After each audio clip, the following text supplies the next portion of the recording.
boy, one stone, one God. Young David watched his father's sheep. He cared for every lamb. He worshipped God and played his harp. He loved the great I am.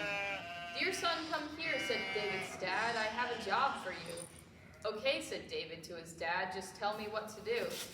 Please take this roasted grain and cheese and these 10 loaves of bread.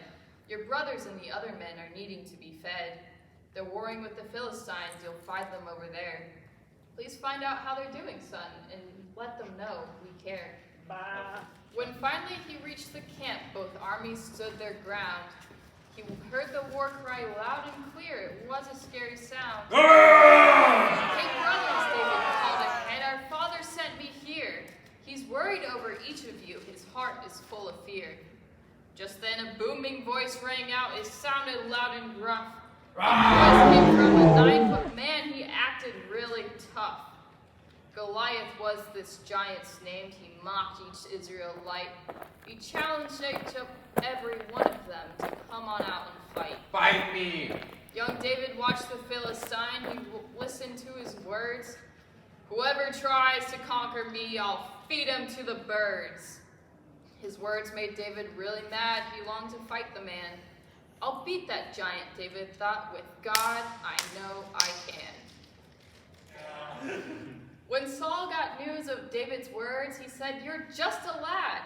This man's been fighting all his life. He's big and mean and bad." "But I can do it," David said. "The Lord will help me win.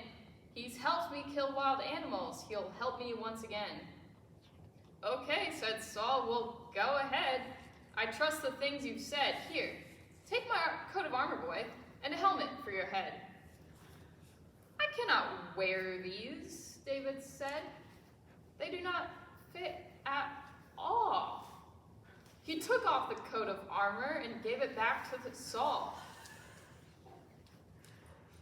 So David went down to the stream. He dug down in the sand, and one by one he found 5 stones, and he clenched them in his hand. Then David stood and grabbed his sling and headed for the fight. The giant mocked and laughed at him and cursed him left and right.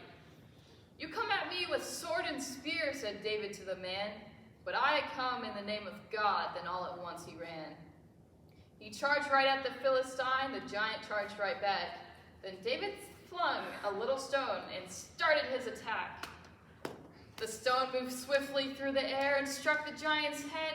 That's when it happened. Boom! Kersplat! The giant fell down dead. The Philistines were very scared. They all began to run. With sling and stone in God's great hand, the battle had been won. Though David wasn't very old, God knew what he could do. God used him in a mighty way, and God will use you too.